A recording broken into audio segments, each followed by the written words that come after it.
शरभ की कहानी हिंदू पुराणों का एक बहुत ही रोचक किस्सा है। यह भगवान शिव के उस दिव्य हस्तक्षेप को दर्शाती है जो उन्होंने ब्रह्मांड के संतुलन को बनाए रखने के लिए किया था। शिव जी का यह अद्भुत रूप उनकी असीम शक्ति का प्रतीक है। इस रूप को सिंह का ऊपरी भाग, गरुड़ के पंख और मनुष्य का निचला धड़ होता है। ये रूप शिव की असीम शक्ति और संसार के रक्षक के रूप में उनकी भूमिका को दर्शाता है।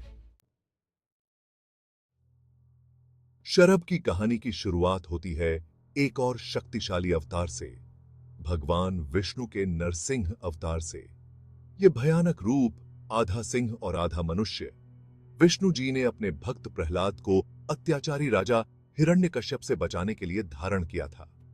हालांकि दुष्ट राजा का वध करने के बाद नरसिंह का क्रोध शांत नहीं हुआ, जिससे ब्रह्मांड के अस्तित्व पर ही खतरा मंडराने लगा। नरसिंह की अपार शक्ति, जो धार्मिक क्रोध से और भी बढ़ गई थी, बेकाबू हो गई थी, जिससे चारों ओर भय और विनाश फैल गया। देवता ब्रह्मांड की सुरक्षा के लिए डरते हुए मदद के लिए भगवान शिव के पास पहुंचे। उन्होंने शिव जी से नरसिंह को शांत करने और ब्रह्मांड में संतुलन बहाल करने की विनती की। स्थिति की गंभीरता को समझते हुए भगवान शिव ने शरभ का भव्य रूप धारण किया। यह शक्तिशाली अवतार नरसिंह से आकार और शक्ति दोनों में बढ़कर था। एक अद्भुत दृश्य था। एक जोरदार गर्जना के साथ, जिससे स्वर्ग भी हिल गया, शरभ क्रोधित नरसिंह का सामना करने के लिए पृथ्वी पर उतरे। शरभ और नरसिंह के बीच का युद्ध युगों तक याद रखा जाने वाला एक भयानक युद्ध था। दो महाशक्तियों का टकराव जिसने ब्रह्मांड की नींव हिला दी। शरभ ने अपनी असीम शक्ति और अटूट संकल्प के साथ नरसिंह को वश में करने और ब्रह्मांड में शांति बहाल करने के लिए संघर्ष किया। उनका रूप ही उनकी दिव्य शक्ति का प्रमाण था, जो भयानक नरसिंह के हृदय में भी भय पैदा कर देता था।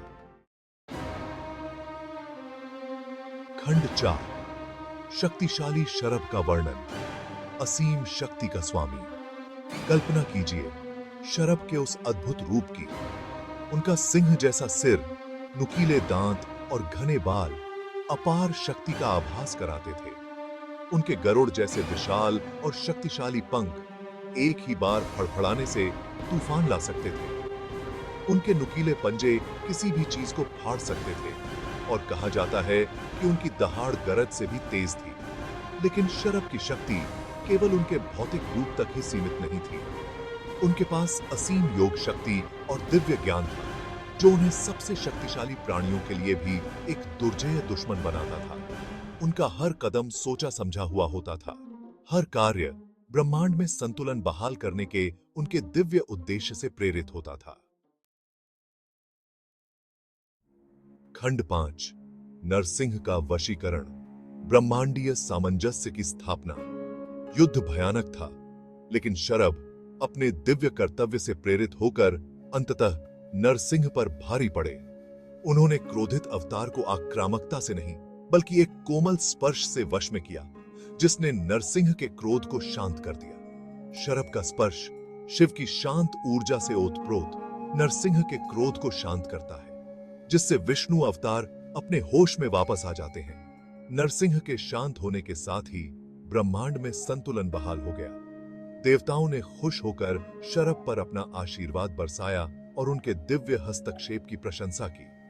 नरसिंह को ब्रूट फोर्स से नहीं, बल्कि नियंत्रित शक्ति और करुणा से वश में करने के इस कार्य ने शिव की दयालु शक्ति के प्रतीक के रूप में शरभ के स्थान को मजबूत किया। खंड 6। शरभ की विरासत। शिव की शक्ति का प्रमाण। शरभ की कथा भगवान शिव की असीम शक्ति और ब्रह्मांड के रक्षक के रूप में उनकी भूमिका की याद दिलाती है। यह अद्भुत अवतार शिव की उन क्षमताओं को दर्शाता है जो सबसे कठिन चुनौतियों का भी सामना कर सकती हैं। यह कहानी धार्मिक क्रोध से भरे होने पर भी अपने अंदर के क्रोध को नियंत्रित करने के महत्व पर भी प्रकाश डालती है। शरभ की कहानी विस्मय और भक्ति को प्रेरित करती रहती है।